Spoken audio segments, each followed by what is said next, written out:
Murang kuryente party list, abay buti naman at nag-iingay sila ngayon na. Congressman Archap, sir. Gaya ng sinabi nyo, nag-iingay tayo. Kasi alam niyo naman yung nangyari. Grabe talaga, napakamahal po ng electricity billing po natin. Kayo sa Kongreso ay meron ng aksyon dahil sa nangyayari na naman.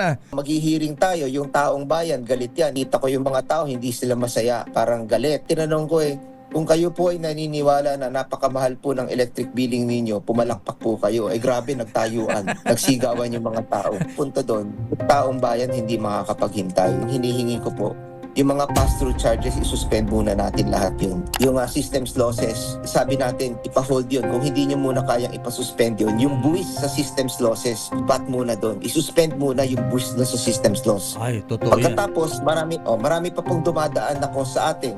Yung cost para sa 4-piece sa lifeline rate. Bakit po sa atin charge? Alam ba natin yon na yung 4-piece, yung lifeline rate sa atin po, tayo nagbabayad nun.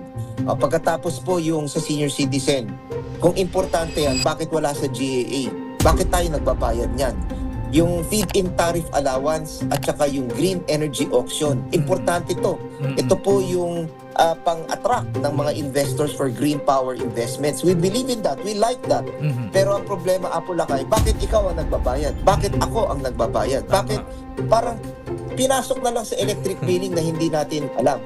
So habang nire-repaso natin to, bakit nagkakaroon tayo ng kakulangan ngayon sa kuryente?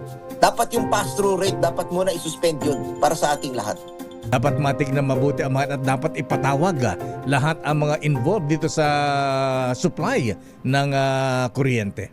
Pinasalamatan ko yung GSIS at saka yung Pag-ibig dahil at least tinatanggap nila yung hamon natin na magpahiram na lang sila sa mga members nila para makabili ng sariling solar panel, inverter at battery nila.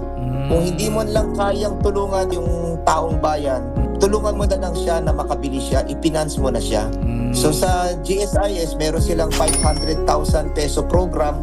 I think 6% interest po yun. Makakahiram kayo up to 500,000 pesos yung sa GSIS. Yung sa Pag-ibig, inaayos na po nila. So hinihintay na lang po natin i-release yun for the 18 million beneficiaries. At least up to 300,000 makakabili ka ng sarili mong solar panel na inverter at battery. Opo, yun ang programa po ngayon. Yung murang kuryente loan provision po to ng ng Pag-ibig. Abay, dapat matutukan nyo ng ayos yan na Congressman Archap, sir, dahil alam naman natin na iyan ang isang dahilan kung bakit ayaw magpunta mga foreign investors sa atin dahil mataas ang singil sa kuryente dito sa atin. Anyway, Congressman Archap, sir, maraming salamat po sa inyong paliwanag at inyong concern bilang kinatawan ng murang kuryente party list.